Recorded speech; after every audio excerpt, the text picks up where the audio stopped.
The North American round of the Intercontinental GT Challenge and the season finale for Fanatec GT World Challenge America, powered by AWS. The Indianapolis 8-Hour brings world-class endurance racing to the hallowed grounds of the Indianapolis Motor Speedway this year for the 5th time. The big show is tomorrow, but now it's time to go qualifying here at the racing capital of the world on a sunsplash day in central Indiana. Temperatures creeping up around 80 degrees Fahrenheit, as warm as they have been in the build-up to this moment. A big time here for all of these teams, all 23 of them. The top 10 will move on from qualifying into pole shootout later on this evening. Hello everyone, my name is Ryan Marine. Calvin Fish is alongside, and Amanda Busick is down pit side for us, Calvin. Big moments for these teams, this final preparation here ahead of qualifying. All 3 drivers will take part. It is a true team effort in this format of qualifying here today. Yeah, it really is going to be a lot of fun. Times were so tight in the final pre-qual session here this morning. But if you take a look at this racetrack, 14 turns, pretty demanding, just under 2.5 miles that you run up on the super speedways. You cut through the infield there, dominated by 2 straightaways, 3,000-foot run down into turn 1, big brake zone there, overtaking opportunity. Same thing into turn 7, but those twisty sections, getting the handling right, being compliant over the curbs can reward you with a lot of lap time. So close in pre-qualifying earlier today. We've seen that throughout testing and practice as well, but this field is super condensed, about 1.2 seconds from 1st to 23rd. Yeah, and that means that everyone's got to be on their game. All 3 drivers will have a fresh set of these Pirelli P0s. The one thing that does happen, of course, is the car is fueled up for the full session, so that means that the car's a little bit heavier for the qualifying 1 drivers, so they've got to deal with that weight and obviously loss of performance. By the time you get to that 3rd sector, that's when we're going to see some really fast times with some of the pros on board and with the car at its lightest state and during this qualifying hour. Multiple championships from the Intercontinental GT Challenge side, as well as Fanatec GT World Challenge America, still to be determined, and this is a crucial session to get through to pole shootout and hopefully position yourself at the front of the field for the race tomorrow, especially when you consider the potential of turn 1, lap 1 here at the Indianapolis Motor Speedway road course. Historically, that has been a place with that has been fraught with danger, let's put it that way. Well, we mentioned Amanda Busick is pit side for us. Let's check in with her now for the latest news ahead of qualifying. Hey guys, it's officially time here for the Indianapolis 8-Hour. We're getting things started with qualifying as things get official here on this Friday. Just out of the oven are those tires, so we know that it is almost go time for these teams, but it is go time for that Porsche behind me as well.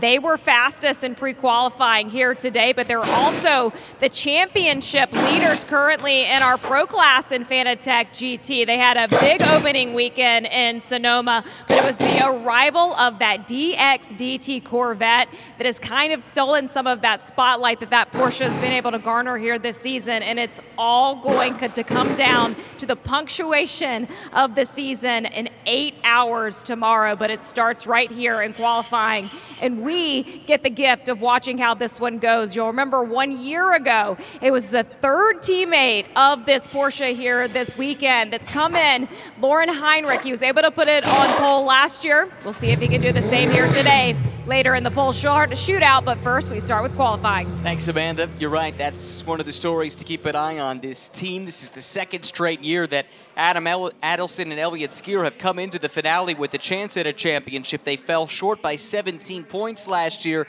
They enter with a very narrow lead with the charge of these DXDT Corvettes late in the season, but they do have a ringer in Lauren Heinrich joining the lineup. Yeah, they really do. He's got sensational speed, but let's not discount the speed of Elliott Skier and Adam Adelson as well. He's been doing a great job as the AM in that pairing all season long. The championship is tight, but the pace of the Porsche here certainly seems to have an advantage over the Corvettes that have been chasing them down all season long. So I have to wait and see what happens in race conditions, but certainly on 1-lap pace, Corvettes seem to be on the back foot a little bit here this weekend. Got a glimpse a moment ago of the Racer's Edge Acura. One of the happy surprises in pre-qualifying earlier today. They were up there amongst the fastest cars. Great lineup with Gabby Chavez joining Zach Veach and Luca Mars. GMG's got a couple extra focus points on them this weekend, going for a good result themselves, but also Ayunchhan Guven joining them too. He's trying to win the IGTC Drivers' Championship, and if he's going to do it,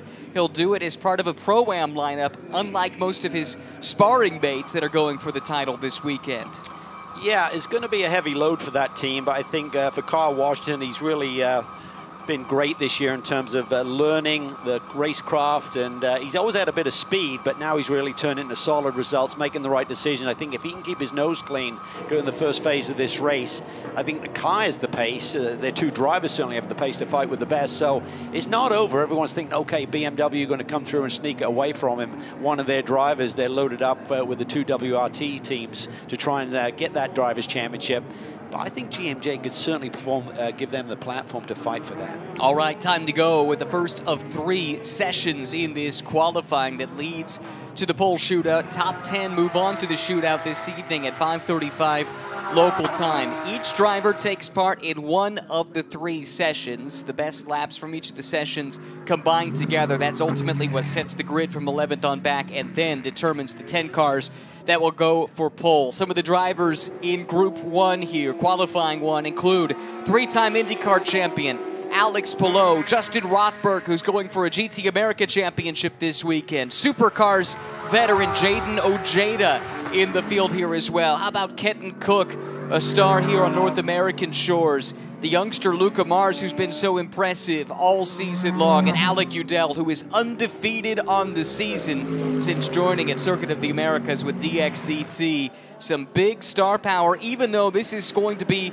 the section of qualifying where we see the bronze-graded drivers or the silvers in the case of the North American Pro Class cars. Yeah, there's some really hot drivers in this first segment here with Dries Van Tor and Augusto Farfus taking the driving chores between the 31 and the 33 respectively. So expect some hot times here, even though the cars we said will be loaded up with fuel. Alex Palou was exploring track limits, let's say, earlier today in pre-qualifying. He had a good chuckle about it when he talked with Amanda Busick in the pits. A few little offs, but that's part of the exploratory process for him. Although he's won here twice in Indy cars, it's a first start in GT machinery at IMS. Yeah, it's very different. Just doesn't have the downforce. It's more all about the brake zones and then getting the power down off the corners versus rolling speed with the downforce and the lightness of the Indy car that he typically races around here. But he's had a ton of success here. I think he'll have learned a lot. He's such a smart, savvy driver. He'll learn from those couple little bobbles he had this morning and tried to put together a good, clean lap here. He's had success, and so has Lone Star Racing. If you go back through the history, you might not see their name attached to a winner, but when Craft Bamboo won here a couple of years ago, they provided the underpinnings of that effort. So this is a team that has experience in this race. They've been fast and had success in this race in the past. A couple of Mercedes-AMG factory drivers, and then the IndyCar champ, Alex Palou, the driving force here this weekend. Palou, the first to trip the timing beacon, sets the initial benchmark time at a 124.192, but let's watch this Porsche. Adam Adelson, not the experience of an Alex Palou, but he has been quick since making the step into GT3 last year. Yeah, he really has. I mean, he's transitioned over from the GT4 car and really loved the downforce and the horsepower of that car, so he's always had a big smile on his face. But this is a tall order this weekend, another big championship. He's got to fight for that amongst this field with some real superstars in this race. They were looking at the 99 car, Random Vandals machine. Not running for Fanatec GT points here. They're just an IGTC entry, so Paul Sparta made that decision. He didn't want to affect the North American Championship, and all of those drivers want the overall victory, including Don Connor De Filippi, who's been drafted in here for this weekend. He's been part of the kind of testing and development with that team, getting up to speed with that BMW M4 chassis, but he's won here before overall. He wants to do it again. Paul Sparta, the team owner, said, look, we want to measure ourselves against the best. We've got Turner here. We've got WRT here. We want to go head-to-head with them, even though they're making just their third start at the GT3 level as a team, and they have been quick so far in the build-up to qualifying. Speaking of quick, Alex Palou, purple sector 1, purple sector 2. Here he comes onto the front straight into the yard of bricks at IMS, and that benchmark time is lowered just a bit further, down to a 123.796 with still 10 minutes on the clock. Yeah, and that compares to a 123.387 that Lauren Heinrich ran this morning aboard that 120 Porsche. So I think there's a little bit of speed to go, and as we said, that third sector is when we'll really see the super fast laps, I think. Exactly, as the fuel load starts to burn off of these cars. Jayden Ojeda turns in a nice lap. He's still a quarter of a second off of Pelot's time in that 75 Express Sun Energy One sponsored Mercedes. Varun Choksi right now third fastest, but fastest among the North American Pro Class entries. The difference, by the way, between IGTC Pro and Fanatec GT Pro, the North American Pro Class cars must include a silver-graded driver in their lineup. You are free to choose whatever you would like in the Intercontinental Pro lineup. In the meantime, just a second ago, we saw Elias Sabo get super close to the outside wall at the exit of turn 14. He might have brushed it. Yeah, it's really quick through there, pulling about 130 miles an hour as you come onto that front straightaway. Kenan Cook just jumped up the Random Vandals machine to the front row currently at a 123.967, so he's dipped into that 123. Beckett had the fastest middle sector as well, and I think that's where Connor DeFilippi showed a lot of pace here this morning, so he's certainly got that sector dialed in here. Maro Engel just goes to third, so it's IGTC entries 1, 2, 3, 4, or 1, 2, 3 rather, here in the early going. How about Adam Adelson, though? This is shaping up to be his best lap of the session, coming towards the yard of bricks, currently 7th, stays 7th, but does turn in a slightly faster lap time. Yeah, and really solid, just a second off of Alex Pelot's front-running time at the moment, so that's a really solid run by Adam. Awesome to have the great Triple Eight team of Australian Supercars fame. They'll be racing, of course, in the great race, the Bathurst 1000 next weekend. They've got Prince Jeffrey Ibrahim as part of the driving lineup here in the number 888. And Prince Jeffrey goes to 8th on timing and scoring, 2nd in the Pro-Am class. He's trying to overhaul Antares Au this weekend for the Independent Cup Championship in Intercontinental GT Challenge. He really needs Antares to drop out of the race before halfway in order to have a shot, but he's in with a shout, and you never know what can happen in an 8-hour race. Yeah, certainly so. Getting to that 50% of the laps run to get points is certainly the first ingredient to success here in this Indy 8-hour. Maro Engel not on a push lap here. Looked like maybe something went amiss in Sector 2 as he was nearly 7 seconds off the pace through there. Nevertheless, this should be a lineup to keep an eye on. Maro just set a new track record at the Nürburgring just this month for a road car that is under 6 minutes 30, which is just incredible, a 6:29 and change. Put that into perspective, I once ran there in a Formula 4 2000 car at an 8:30-ish, so that is absolutely flying aboard the AMG 1 car that he took to that new track record. Yeah, broke his old record, actually. He had the previous record as well, but lowered it by some 6 seconds. Remarkable stuff. Speaking of Antares Au, mentioned him a few moments ago, just went to 8th overall and 2nd in the Pro-Am class as we watch Maro Engel continue to ply his trade down at the end of Holman Boulevard and into this technical section of racetrack. Not much elevation change to speak of, with the exception, I suppose, of coming up onto the south short chute of the oval, but nevertheless, there is still plenty of challenge around this place. Yeah, it really is. You need the car to be compliant like they're seeing there with that WRT car, using a little bit of the curbing there through the apex of turn 14 without unsettling the race car. Dries Vanthoor across the line and flies up the board to 2nd. 4/100ths of a second off the fast time of Pelot. Puts WRT on the provisional front row, but still a long, long way to go even in qualifying here with 6 minutes left in Q1 and then 2 subsequent sessions still to come. Augusto Farfus trending towards pole as well. Let's keep an eye out for this BMW to the yard of bricks and just off his teammate. Slots in 3rd. Yeah, just 1800ths off of Dries Vanthoor's time there, so very close between the two. WRT BMW sets them up nicely for their 2nd and 3rd drivers. An average accumulation of all 3 times that set positions 11 through 23 on the grid, and then the top 10 go through to the pole shootout later this afternoon. Oh, a little bit of traffic here for Dries Vanthoor. He's caught Jay Schreibman, who is in his first season of GT3 racing, comes from Ferrari Challenge, and does make way for the BMW to come through, but Dries knows, yep, this lap is not going to do it. And him coming to pit lane here, I think that tells you what you need to know. They think they got the peak out of their Pirelli P0s. Yeah, there's a good chance they're going to use these quali tires in the race tomorrow, so you don't want to take too much juice out of them. Got 12 sets to run through the complete race weekend. It didn't count the test sessions that were here on Wednesday, but certainly counted for the practice sessions yesterday and pre-qualifying, qualifying sessions. You do get an extra set for the pole shootout, but that's solely for that one session. They're then taken away from you. Go back to your original 12-set allocation. Mauro Engel to the top of timing and scoring at a 123.634. That's a tenth and a half faster than Alex Palou. So right now it's Mercedes 1-2, BMW 3-4-5, then the Mercedes of Jayden Ojeda in 6th, before finally you break up the German domination with Luca Mars in the Racer's Edge Acura. Look here at Blake McDonald making his championship debut, both in IGTC as well as Fanatec GT World Challenge America. Busy guy racing in Lamborghini Super Trofeo as well as Porsche Sprint Challenge. Did some Asian Le Mans over the winter. First time, though, aboard one of these DXDT Corvettes in an official capacity, joining Brian Sellers and Patrick Liddy here this weekend. That's a solid lap. He's just over a second off Alec Udell, who's got a ton of time now aboard that Corvette. So it's a really good job by Blake McDonald there. Speaking of Alec, he gave up a ton of time in Sector 2. Right now, this car on the outside looking in terms of the pole shootout.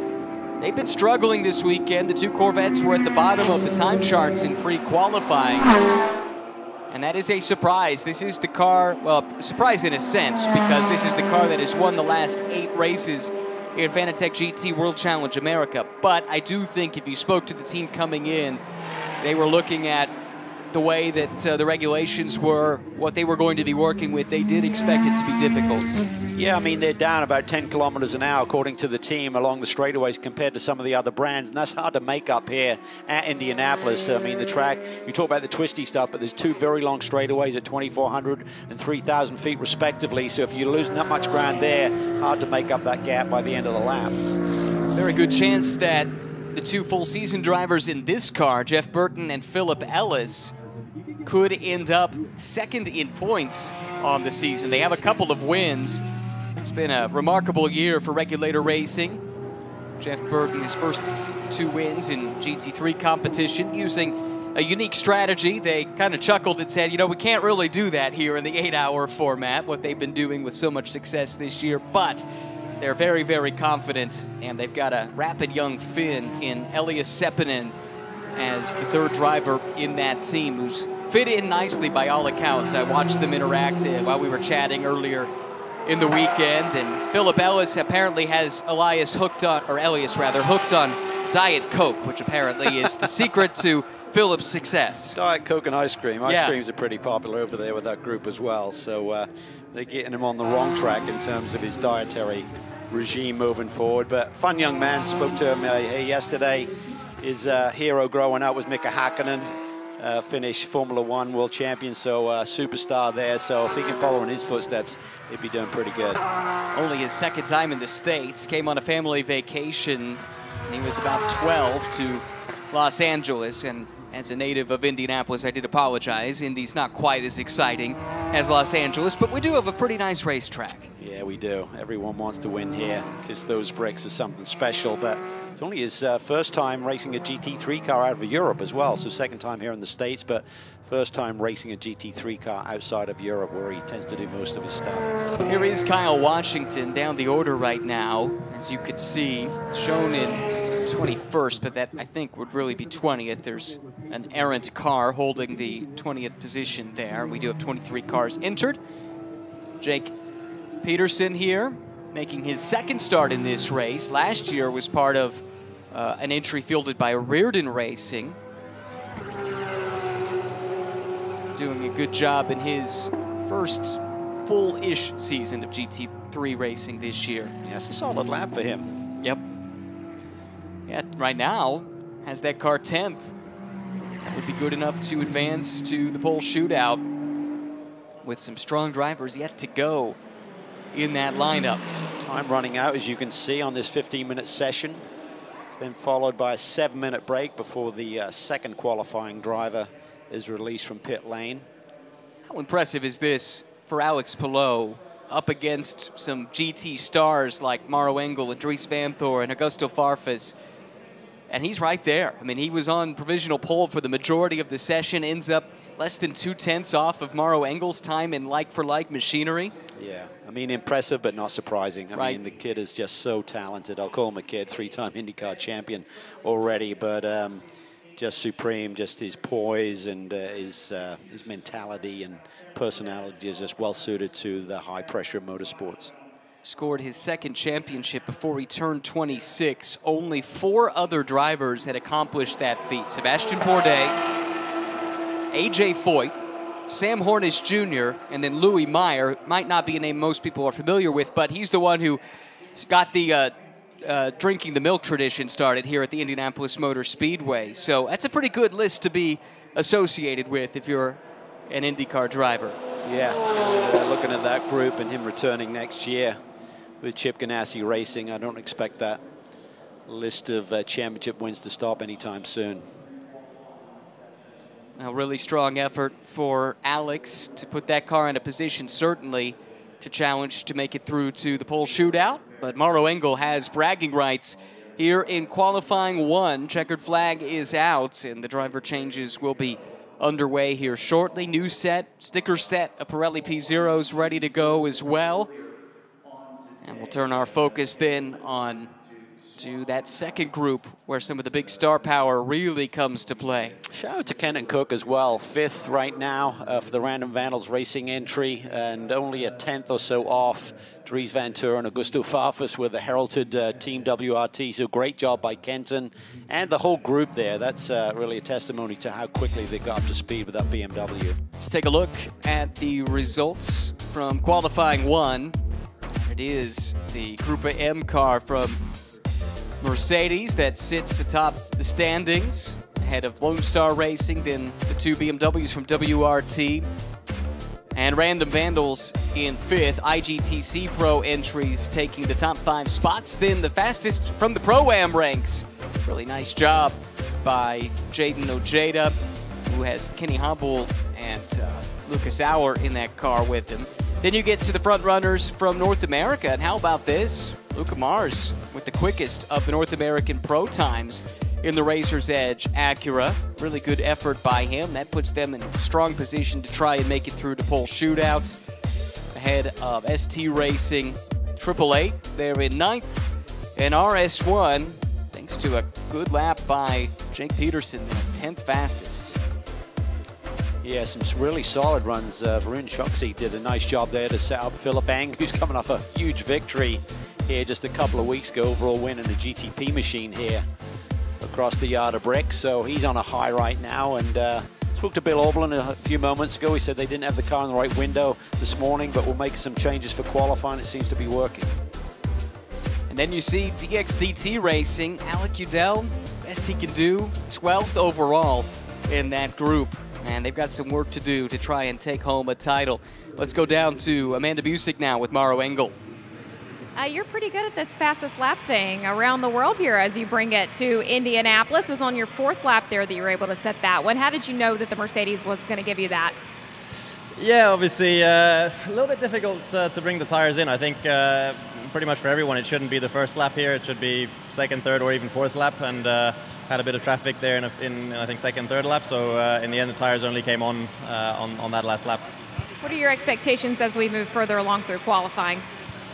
Let's see. I mean, we've got a good car, got a good team, so we're focusing on ourselves, and we'll just have to wait and see what the opposition can do. Thank you, Mara. Nice job. Thank you.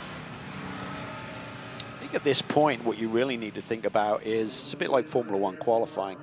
You know, it resets. Do you know what I mean, for the pole shootout? So you just want to be in that top 10. So you don't want any of the next drivers, if you've got a solid one on the board, to risk too much. Put in solid laps, make sure you're well inside that top 10. Don't be at that cutoff line. Then let your selected driver go for it in the pole shootout. Especially when the margins have been so narrow over the course of this weekend, right? I mean, again, we talked about the fact that in pre-qualifying, first to last was 1.2 seconds. That's it. We were talking about the top 9 being covered by a 10th or 2. the margins are so narrow. So to find yourself in a position to transfer, that's going to be crucial. And any little bit of extra wiggle room you can give yourself means so much as we look over the ever-growing skyline of downtown Indianapolis, Lucas Oil Stadium. On the right-hand side of the screen, the home of the Indianapolis Colts, of course. And just west of downtown Indianapolis, that's where you find the little enclave of Speedway, Indiana, home of the Spark Plugs. That's the local high school mascot here in Speedway. A look back on highlights from the first group of qualifying. Tom Hansing up in the flag stand. Maro Engel was the pace setter, Calvin. And Mercedes does have a strong pedigree racing here at the Speedway. Yeah, they're really strong. Early going, it was Alex Palou who took that car to the front, but he was pipped at the end by Engel. BMW's there, 3 cars in the top 5. This car carrying number 130 to celebrate 130 years of Mercedes involvement in motorsports, going back to the first ever automobile race, Paris-Rouen, back in 1894. Great to see them recognizing that rich heritage. BMW, another brand with a lot of heritage, of course, won the first edition of the Indianapolis 8-Hour back in 2020 in much different conditions than what we're experiencing here. It was cold, it was wet, thankfully very warm, and it figures to be quite dry throughout the course of the weekend here this year. Well, Farfus is an absolute rock star in the wet. You know, had the victory that year and had a big win at the Rolex one year where I think it was all on his shoulders. His performance in the rain can sometimes be in a different league. So we expect dry conditions, maybe a shower around this weekend, but shouldn't expect anything too heavy to affect the track conditions.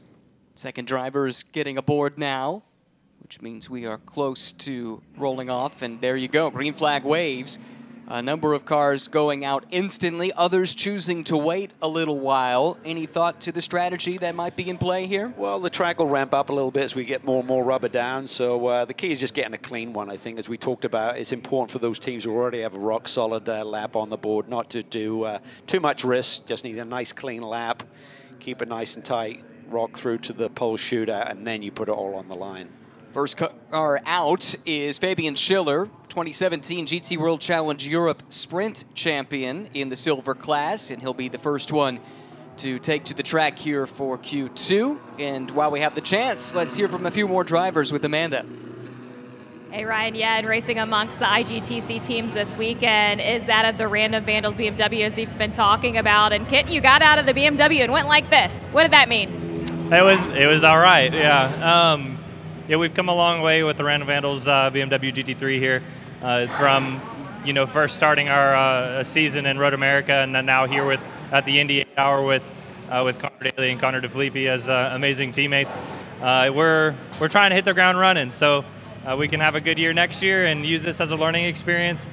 We're definitely getting the car better, working better, and making sure everyone's developing the processes they need so we can make sure we execute in the pit stops as well. So we got to make sure we get everything dialed in for the race tomorrow and hopefully have a good one. So I think we're bunching above our weight right now. I feel like we're doing pretty good.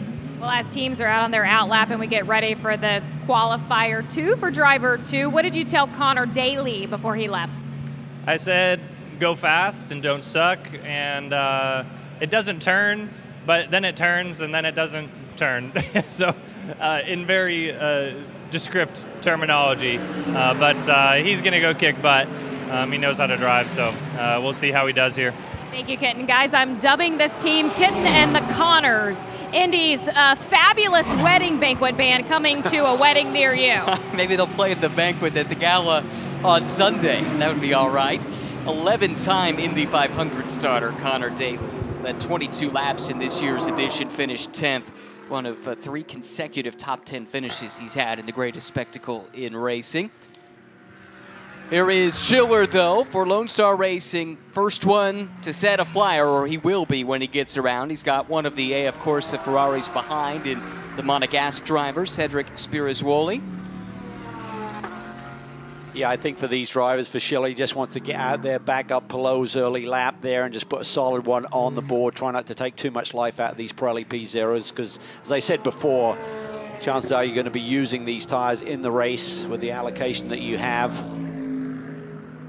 looking at a 7 to 8 stint race tomorrow. 65 minutes is the maximum stint length for any driver before they have to hit pit lane. You do have a little bit discrepancy with that if there's a yellow flag when you're trying to get to pit lane of 5 minutes, but either way, you're looking at 7 stops tomorrow. We'll check these initial times, but interesting to hear from Maro Engel that he forecasts the best times will come on laps 3, maybe even lap 4 for most of these teams. Yeah, so everyone's car is a little bit differently. Your starting pressures certainly play a part in that. 1.4 bar, which relates to about 20 pounds, is the minimum pressure that you have to have on the tires. But sometimes you can start them a little bit high. That will generate a little bit more energy, but they'll peak earlier. So it's really all about how many laps you intend to run. Otherwise, you're going to go over that peak. This is a star in the making. Young Dutchman Luke Hartog, who is close to clinching a Carrera Cup North America championship. He's got a very good shot at doing it next weekend, and he comes across the line with the fastest time in the session. Now, the times you're seeing in the order you're seeing left-hand side of the screen, that represents the combined times, the fastest lap from each of the drivers averaged together. Some of these drivers, of course, are yet to set a flying lap, so that's why you see some of those cars further down the order, but all of that will shake itself out. That's what we're looking for there. We'll let you know how folks are doing relative to one another in this session, but ultimately it's that aggregate time that's going to set the grid, or at the very least, determine who makes it through to pole shootouts. See, Schiller here just laid down the best second sector of this session, so he's on a bit of a flyer here. I'm going to move up from his current 12th position, and he does so right to the top on 23.496. Yeah, that's flying. Great lap there from Fabian Schiller. That car's got good pace in it as we forecasted, and right now it has the 4-car provisionally on the pole ahead of the number 130 from Group M. Canadian Mikel Grenier is the driver right now. That's the car Maro Engel qualified a few moments ago in Q1. And as we mentioned, the Dutchman, Luke Hartog, a star of the future. It's amazing he can even fit in one of these cars. Have you met him yet? No. If he's not 6'6", I don't know what he is. He might be taller. Maybe that's why he keeps the right foot down all the time. He can't release the throttle pedal. He has 7 wins from 12 events this year in the North American Porsche Carrera Cup Championship, on his way to a title. Just needs a few points with 1 weekend remaining. And he won here. He swept both rounds, I believe, here at Indianapolis recently, so he knows the track well, coming in with a ton of momentum. Not his first Intercontinental GT Challenge appearance of the season. He also ran at the 24 Hours of Spa in a star-crossed entry, unfortunately, in the bronze class for Retronic Racing. They did not have a very long 24 hours of competition at the very least, but certainly loving this chance to showcase what he could do in that car right now on aggregate. Provisionally P5 after Kai van Berlo just lifted the RS1 Porsche up into 3rd. Spirituali there lost quite a bit of time in Sector 2, as you can see, looking at the graphic. Grenier fastest overall in this session in Sector 3. It's a solid run for him, currently 2nd fastest in this session. About a 1/10 of a second away from Fabian Schiller. Here is Elias Seppänen. We mentioned him earlier in relation to his relationship with Philip Ellis and Jeff Burton. Seppänen pretty quick here in the early going, 7th fastest in the session, and the car right now 13th fastest when you factor in Jeff Burton's times. Zach Veach now behind the wheel of the Racer's Edge machine. Luca Mars had a really solid run in that first qualifying. Certainly did, solidly inside the top 10. Zach Veach will try and keep that car there. Right now, it is 8th. Dan Harper has just moved his BMW up into 3rd. I mentioned in pre-qualifying, I called him erroneously the reigning British GT champion. That's not quite right, with apologies to those that won the championship last weekend. But he was the last year's British GT champion, so did want to cover that off real quick. And doing a really nice job here with this opportunity. Sheldon Vanderlinde behind the wheel of the WRT number 31, just moved up to 5th on the board in this session. And for the car overall, 3rd right now with the combined times, as you can see with the graphic to the left of the screen. Mikel Grenier fastest now in this session and has his car on provisional pole for the 5th running of the Indy 8 Hour, powered by AWS. This is Brendan Leach from New Zealand. He's been quick here this weekend to this point. Right now, just a fraction off the fastest time in Q2. As that car a little further down the order, though, has some work to do to drag it up inside the top 10. Yeah, 2 laps within a few hundredths of each other there for Brendan. Really impressive Kiwi, doing some great things aboard these Porsches. Moved back to Oz to run in the GT World Challenge Australia Championship for this season. Was based in Germany for a while, but things didn't quite work out, so he moved back home and did some great results this year. This is Alex Fontana, Swiss driver who grew up wanting to be an IndyCar driver. Never got the chance to do so, but begged and pleaded with his co-driver Hash to add a North American race to the calendar. And please, please, please, can you make it the Indianapolis Motor Speedway? And the request was granted, and here he is racing at the famed Brickyard. He told me when he was racing in FIA F2, he patterned his livery off of the late Justin Wilson in one of his Indy cars. Very cool. So he is just soaking up this opportunity. Jordan Love, not the first time he's been here. He was here a couple of weeks ago racing in IMSA. This is part of the AAA team. They were really quick in the first group. And right now that car is 6th fastest and would be provisionally on the Pro-Am pole. Yeah, it's really solid run for those guys. Jamie Whincup and company are not here this weekend, prepping for the big race next week at Bathurst, but nonetheless, they've got a top-notch team based in Sepang with their GT3 program.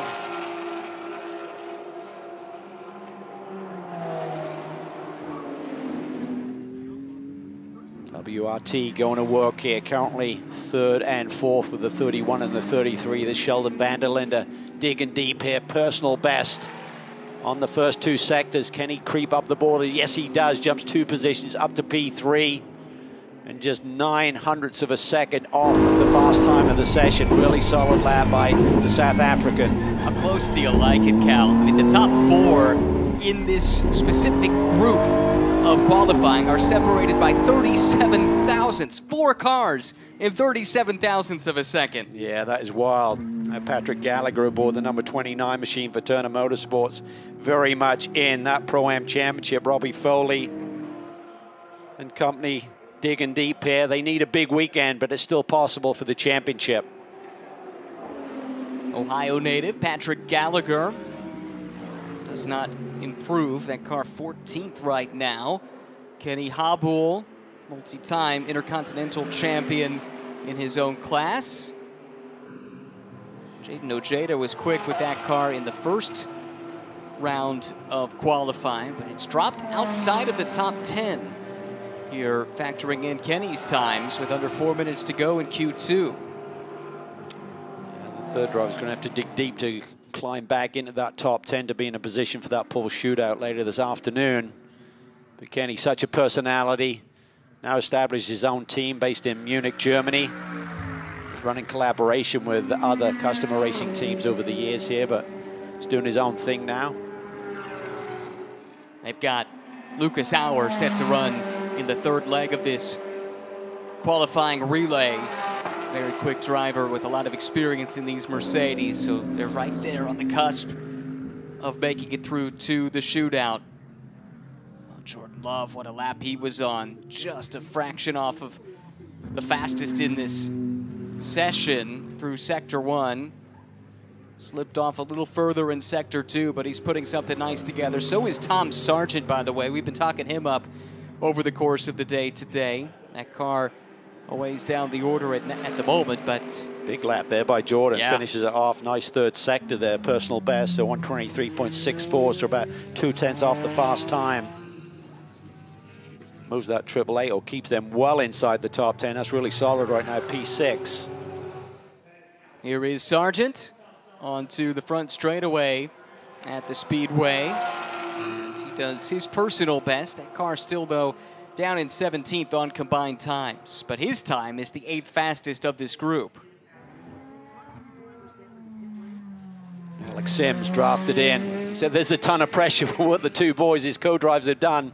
8 wins on the bounce, just incredible season for the 63 squad. And if they can win again, it's going to be a tall order with the pace we're seeing in this Corvette here at Indy. But if they should win again, there would be nothing that the 120 squad could do about it with the double points scored for this weekend's event. They've been on the back foot. They just have not had the pace. This is a bit more promising, quite frankly, than we've seen out of them, at least on aggregate, sitting in 12th. But Sims just 15th fastest in Q2 here, ahead of a handful of drivers, but it's not been an easy run for DXDT Racing at the Speedway. Most of the cars are situated in the pit lane right now. A few still turning laps, including Tom Sargent, who is still pushing. His opening sector was pretty good. Middle sector looked like he gave some up, but he'll go ahead and make that trip into the pits with still a minute on the clock. And I think it would just be Sims that is now still out on the circuit for DXDT Racing, and through the first two sectors, it does not look like he's putting down a lap that would challenge anyone to affect the lineup here. Yeah, it's going to be tough. Tommy Milner's going to have to pull a rabbit out of his hat here if they're going to get that 63 car inside the top 10 on average to make it to the pole shootout. But they're knocking on the door. They're not that far away, but there's a lot of really fast drivers for this third segment waiting to go. Mikaël Grenier, fastest in this segment, has the number 130 on the top, but his advantage over Luke Hartog, just 1/100th of a second in this group. We told you Luke's a star of the future. He might be a star of the present. I might be selling him short. The season he's putting together in Carrera Cup and then with limited appearances now in GT3s.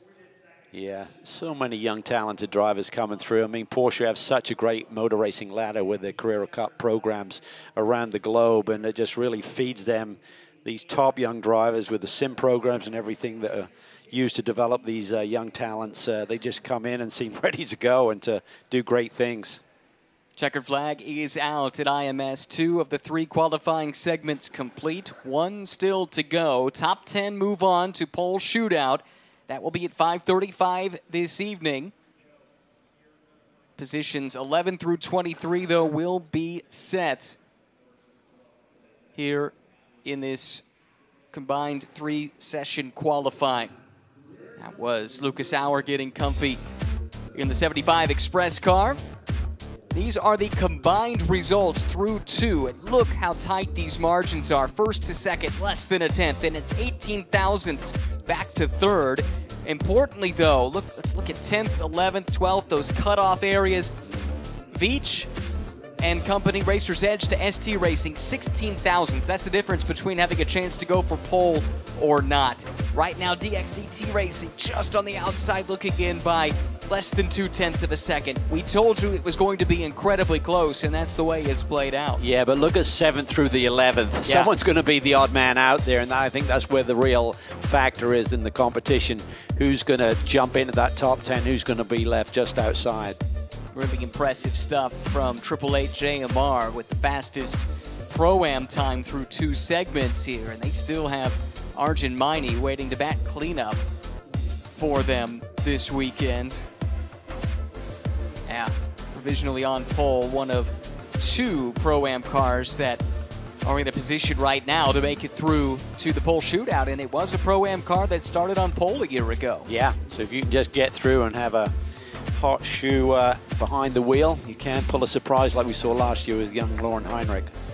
From a championship perspective, at least in North America, the number 120 is in. The number 63 would be out. So that's a big development we'll be keeping an eye on. Amanda's got more stories for us now in the pits.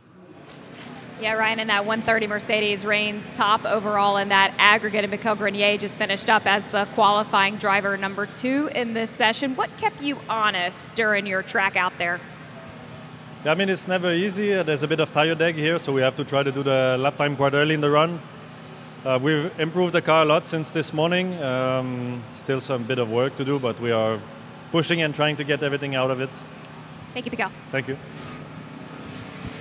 Good to hear from Mick Grenier, who had dreams of being an IndyCar driver at one time, did race on the oval here once in Indy Lights in the Freedom 100, but has carved out a nice niche for himself in sports car racing, and he's one of those plug-and-play guys. You can just throw him into the lineup, and you know he's going to execute. Yeah, he's cool as a cucumber. You just put him in, and he gets the job done coming off a podium run here just a couple of weeks ago in similar machinery. So knows the track well, just has to adapt to the different tire, of course, this weekend. But these drivers are very much used to that, driving on a global stage with various tires, with the various championships around the world. Already taken part in 2 legs of the Intercontinental GT Challenge this year. Finished 6th at Bathurst. Did not finish in his run at the Nürburgring 24. Well, actually, I should say he's competed in 3 of them because he was the class winner in gold in the 24 Hours of Spa as teammate to Philip Ellis, coincidentally, and then going for another good result here today, or this weekend, I should say, at Indy. Happy birthday, by the way, Julian Hobbull, son of Kenny Hobbull. They've got some signage up around the garage and sticker on the car there. Very happy birthday to that young man, and they've got a really good chance of making it to the pole shootout. Yeah, I'm sure Kenny will make up for it when he gets back home. Celebrate with his young boy. Here we see a man who's just had, what a season, just incredible. Won some of the biggest races on the global stage, and he and Jeff Burton have been a lot of fun to watch their race weekends where they've done that reverse strategy. Not going to come into play this weekend so much, but on the 90-minute sprints where they kind of reverse it and have Jeff as the AM go up against the pros, and then Philip try and chase everyone down in the second half of the race and vice versa for day 2. It's really been a lot of fun to watch. Yeah, Philip Ellis, 2 wins in GT World Challenge America, IMSA wins at Daytona, Sebring, and Watkins Glen. He's a class winner this year at the 24 Hours of Spa. What a season he's put together as we look back on some highlights from the second leg of qualifying for the 5th running of the Indy 8 Hour presented by AWS. Fabian Schiller, first one to take to the racetrack in the car that Alex Palou drove in section 1 of qualifying. BMW has been nipping at the heels of Mercedes here, Cal. Do you think they've got enough to overhaul them in the second or the 3rd group? I think they do because they're so tight. I mean, no one seems to have an advantage unless they're sandbagging a little bit. So they'll certainly tune things up for that 3rd segment here where the cars are at their lightest. As we said, they're loaded up with fuel to start this 1-hour session. So by the time we get to driver 3, they've burned off some of that fuel load, and the cars theoretically, performance-wise, should be a little bit sharper. Should be Tommy Milner to drive this car that is fighting for a championship, unexpectedly so. This team, DXDT, joined the North American Series midway through the year back in May. They missed the first 4 races of the season, but they are undefeated. 8 wins in class in a row. 7 of those have been overall wins, and they are now in with a really good chance at a championship if they can produce the result this weekend. But as we've chronicled, it has not come easy. No, it's going to be a tall order, but they'll keep digging. They've got the results. Yes, they've had a lot of speed in that Corvette, but for example, at Barber Motorsports Park, the last rounds of our championship, they had the 7th fastest race lap, so that indicates how they're executing and ticking all of the rest of the boxes. A remarkable run. Max Hesse here, ready to do his thing for WRT and BMW. Fist bump from the team, getting him ready to go. Let's hear from some more drivers. Amanda is down in the pits. Well, I was just telling you, Luke Hartog, that the biggest discussion of the day was his height, so I can confirm for my guys back in the booth that you are 6'5", so thank you for Luke. By the time Calvin Fish finds you, he will know that. But man, they talked about you a lot during this qualifying session. Why have you fit so well here at IMS? Well, first of all, I fit in the car. But yeah, I got a lot of running in Carrera Cup 2 weeks ago, so that was definitely a nice practice. I came from a test actually at Road Atlanta yesterday, so I didn't do any new tire runs, so I'm actually pretty surprised to be up there. So it's a nice gift, let's say. Just shy about the pole. That's a little bit unfortunate, but otherwise very happy. Great team, great car, very happy. Welcome to the paddock. Thank you so much. And I believe his birthday is tomorrow. Will turn 22, as I understand it. So what a birthday present it would be if he got a chance to kiss the bricks. Yeah, that would be something. Maybe candles on the Yard of Bricks as well. I'm sure somebody could arrange for that. Yellow flag held aloft, but we are getting close to beginning the 3rd stage of qualifying here at the famed Indianapolis Motor Speedway. The museum complex here, as you can see, has been on this same location for a few decades now. It's under renovation at the moment, set to reopen just in time for next year's Indianapolis 500, and it is a repository of motorsports history. I can't recommend it enough, and I'm told that the renovations are going to be stunning when it does open up once again. It's been in that spot since 1976. A museum has been in operation here ever since 1956 at the Indianapolis Motor Speedway, which was designated a national landmark in 1987. No place quite like it, with history all the way back to 1909. Yeah, so Doug Bowles at lunchtime, and he's very excited. He said, we're getting close. There's a lot of new things already integrated, and going to be a total fan experience. And they are super excited to open the doors once again. Doug Bowles loves racing of all stripes. He was on the grid just before the 24 Hours of Spa earlier this year, just soaking it all in. That was neat to see. And I know it means a lot to have this 8-hour endurance race that goes into the nighttime hours. The only race that is scheduled to go into sunset and into the night. The Indy 500 this year ran awfully late because of all the rain that came through central Indiana and delayed the start of festivities, but all 500 miles got in before night officially fell. But we will be truly at night when this race concludes, with the headlights illuminating a good chunk of the racetrack. There is a good amount of lighting just with the signboards and things like that around the track on the front straightaway and through some sections, but other areas, it gets awfully dark.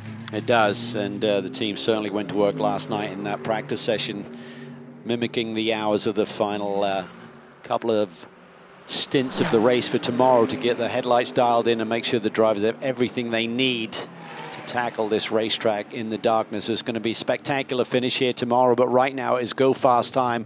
Cars are at their lightest. Everyone trying to ensure that they're inside the top 10 for that shootout a little bit later this afternoon. How low can they go? We've seen, what, 23.3, I think, is the fastest so far.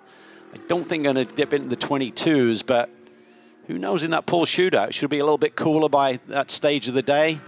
Might be a possibility. Check out some of the names in Q3. Lucas Stoltz, multi-time GT3 champion. Riccardo Agostini, Lamborghini Super Trofeo champion. Brian Sellers, multi-time IMSA champion. Lucas Auer, all those years of DTM and other racing as well. You got Gabby Chavez, former Indy Lights champ, IndyCar Rookie of the Year. Trent Hedman, I mean, what hasn't he won in GTs over the last couple of seasons? Philip Ang, who's had success here at this speedway in prototypes. Lauren Heinrich was on pole here a year ago. On and on and on. It is a who's who of GT drivers and road racers in particular that are joining the fun for the season finale for both Intercontinental GT Challenge as well as Fanatec GT. Fun to watch this car circulate around this racetrack. You saw the bumps there. We talked about this racetrack being smooth. Certainly is up on the oval, but in that brake zone for turn 7, it really rocks and rolls through there, and you can see how much of the curbs that he's wanting to ask the car to eat up there as Agostini goes to the top with the Ferrari. He's been quick in limited appearances for AF Corsa in Fanatec GT World Challenge America so far this year, and he does set the early pace, but I stress early. Only 2 cars have turned in flyers at this stage. Here's the 75, Lucas Auer, nephew of Gerhard Berger. Had a big accident last year at Daytona that curtailed a lot of his racing plans, but he quickly got back up to speed and has lost none of his verve, none of his pace behind the wheel of a Mercedes. He goes straight to the top at 123.398, so he is on it. That is a really impressive first lap fly there by Lucas Auer. Maybe he can dig a little bit deeper. I think maybe a 23.1 maybe on the cards here for this session. This is a car that's on the fringe of making it into the top 10 and fighting for a spot in the pole shootout. We've already seen Luca Mars and Zach Veach. What can Gabby Chavez do, piloting the car for the first time for Racer's Edge? Lucas Stoltz, fastest through the middle sector here. Can he jump up the board? Currently 3rd. Runner-up at Bathurst earlier this year. Sets the time, fastest in this group at a 123.326, 72 thousandths faster than Lucas Auer in one of the other Mercedes. How about Philip Eng? He goes third in this group and is a good 0.3 off, so I'm not sure they've quite got that car dialed in, at least not yet, or perhaps the tires just aren't in their operating window. Yeah, and they've been working on that race car. As I said, spoke to Orblin, who did the segment 2 qualifying run, said they're trying to get some understeer out of the car, so they're working on things there. Again, the times and the order, I should say, that you see on the left side of the screen, that indicates the aggregate times, the combined average between the 3 drivers. That's what sets the grid 11th to 23rd, and it's what determines who moves on the top 10 to the pole shootout. And right now, car 4 set to go through. Car 28, 75, 120, 88, and on down the line. But all of that's going to change. A number of cars are yet to go out and put out flying laps. So keep an eye on that leaderboard. It is set to get shuffled up a number of times in the next 9 minutes. Yeah, it certainly is. Auer's dropped the number down to, and we see our first 122, wow. And that's a surprise, even though he was quick here yesterday. Patrick Niederhauser aboard the Porsche for Herberth Motorsport runs a 122.999. Absolutely flying. What a lap for the 2019 ADAC GT Masters champion, Patrick Niederhauser, the first to cross under the 123 threshold here this weekend. Yellowly drafted in with the Flying Lizard group here this weekend to help out Elias Sabo and Andy Lee.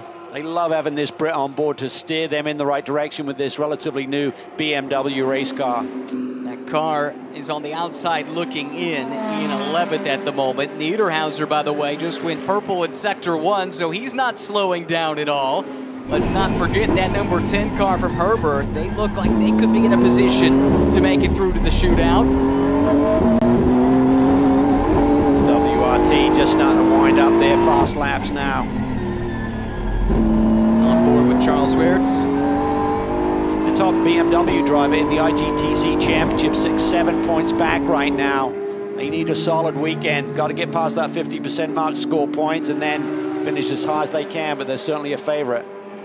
Here comes Niederhauser, gave some time back in Sector 2. Sector 3, not on the pace. He was about 0.8 off of what he had done on the previous lap, but still the fastest man in Q3, and he has that number 10 car on combined times, second fastest overall.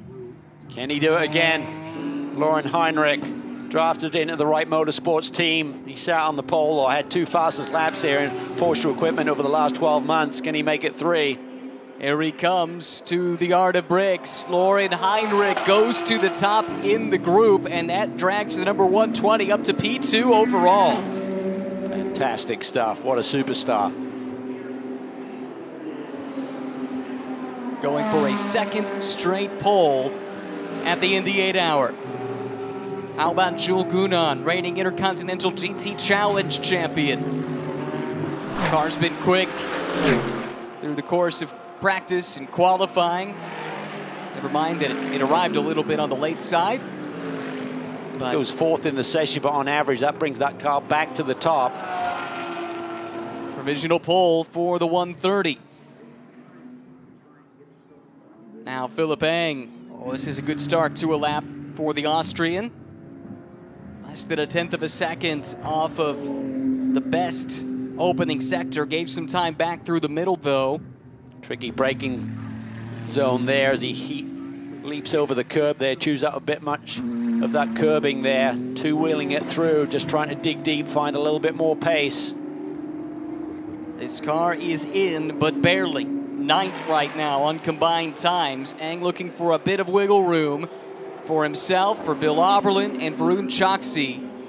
And he does come across the line, still 9th combined, 6th fastest in the group. As Mikkel Grenier alluded to, tire deck is pretty high here, particularly in the heat here this afternoon, so maybe he's peaked a little bit with the grip on that race car. How about BMW factory driver Robbie Foley for Turner Motorsport? Solid P6 in the session. Only good enough, though, for 13th on combined times.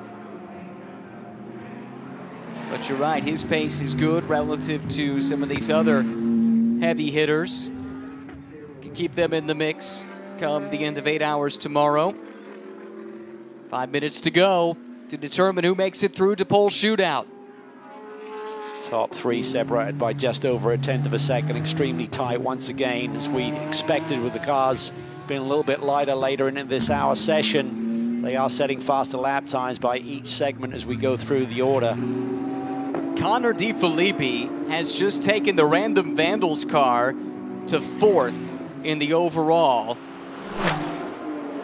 Now bumped down to 5th with Max Hesse just turning in a really nice lap. So Connor did a 123.4. Compares to Foley's 23.3. Those Porsches look really tough at the top. They look tough in the opening sector too. Ayunchan Guven just had a purple first sector, gave some time back in sector 2. That's for GMG. A little bit further down the order, Guven trying to take the Intercontinental GT Challenge driver's crown, but he's going to need a perfect day for his Pro-Am lineup to go up against the pros. It could happen though. Let's see what Guven could do. It's a nice lap so far, but he gave some back in the 3rd sector, unfortunately. Quite a bit back, so that lap will not help their cause. They're still 14th.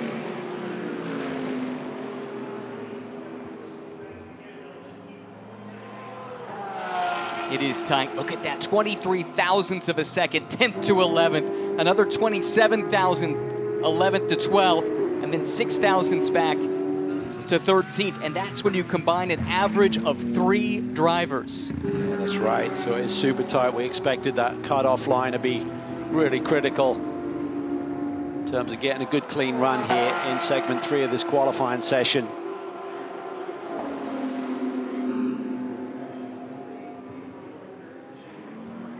Surprised here to see Hesse 14th so far in this session. But again, they're well inside that top 10, so maybe that's all they're thinking about right now. Just lay down a solid lap. As we said, there's a complete reset. Nothing that you've set in the top 10 rolls forward to the pole shootout, so you don't need to dig any deep, take any risk. It's just a bit of an ego thing. You're a couple of tenths slower than your teammates. 2 Pro-Am cars appear in a position to move to pole shootout. This is one of them with Arjun Maini driving at the moment. Second fastest of those 2 Pro-Am cars combining the times. And Maini's got a good lap going. This could give them a bit more of a buffer. Should nip him up a couple of spots at least. Yes, it does, up to 7th in this session. Doesn't affect the combined order, but again, just gives them a bit more breathing room as time runs out in the 3rd and final session of qualifying. This is Yannick Mettler, another Swiss driver as part of his driving lineup, joining Alex Fontana, and then Hash is the 3rd driver there. Oh, big moment for Guven. Yeah, he was asking for a lot from that race car right there. And that's where the tires are just peaking a little bit. You ask for it and the grip level's not up. You're asking for more performance as the tires are going over the edge a little bit. Foley looking for more time, but there's just not much to be found past the peak. I think it's safe to say on the Pirelli P0s. Yeah, he's going to bail, I think. Save those tires for another day. So, barring a major shakeup, it looks like it will be Mercedes-AMG sweeping the front row.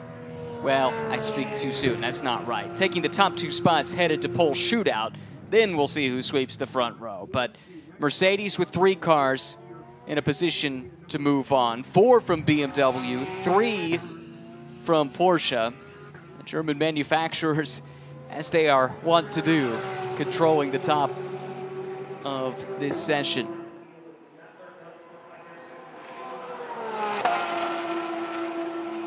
Across the line, 3 tenths down on his previous best, so that's not going to move him up the order. Currently 15th in this session. And crucially, Calvin, for the North American Pro Championship, Tommy Milner and the rest of that number 63 team, the best they can muster, 15th. They've got some work to do because the car they're chasing for the championship is moving through to pole shootout, and it has the reigning pole sitter in this event in that car, and I suspect he's the one likely to do the qualifying honors later on this evening. Yeah, for Philip Ellis digging deep, see what we can come up with. Lap doesn't look to be good enough at the moment. Going late in this run, however. Checkered flag is out. Just a handful of cars still on the track. Mettler is one, Hindman is another. Trent has RS1 inside the top 10. That is a big performance for them with a young driver as part of that lineup. Jake Peterson, who does not have much experience at all, and Kai Van Berlo, who has some but relatively limited GT3 experience. He's got a chance to go for a GT4 championship here this weekend, one of several drivers pulling double duty. It was the big surprise here in this session. Philip Ellis, 21st. Brian Sellers and Tommy Milner, DXDT. 2 charges, 22nd and 23rd out of 23 drivers. Corvette's head scratcher. Now, they knew it wasn't going to come easy after winning 8 in a row, trying to extend that and go for the unexpected championship in a partial schedule. They brought in Alexander Sims to help the effort. And it's not all just about pure pace come race day. They'll do what they can to drag that Corvette to the front. But here are your combined results through 3 groups of qualifying. Gunan, Engel, and Grenier combining for the fastest average time at a 1:23.435, ahead of fellow Mercedes runners Lone Star Racing. They'll move on to pole shootout. All 3 classes will be represented in pole shootout. The fastest North American pro car, Wright Motorsports, not a surprise. So much success here at Indy in recent weeks. And then Herbert Motorsport, the fastest of the Pro-Am runners. Look at these margins, Calvin. We're talking hundredths of a second as a relatively large gap from one position to the next. Yeah, and it all resets for that pole shootout. It's going to be dynamic to see their fastest guy they'll put behind the wheel and see what they can come up with in that 15-minute session. And now highlights from the 3rd and final qualifying session. All 3 ran relatively clean. Don't remember seeing any miscues. That's great to see. Everyone found plenty of room to work with. 23 cars, around 2.5 miles. Should be able to get that done. But the competition was fierce. The margins were minuscule. Mercedes, though, 1-2 in qualifying, with this car from Lone Star Racing just marginally off of the number 130 from Grupa M. BMW, though, nipping at their heels. They'll have a chance to go for pole. Coming up in pole shootout, 5:35 this evening from the Indianapolis Motor Speedway. We'll talk to you then.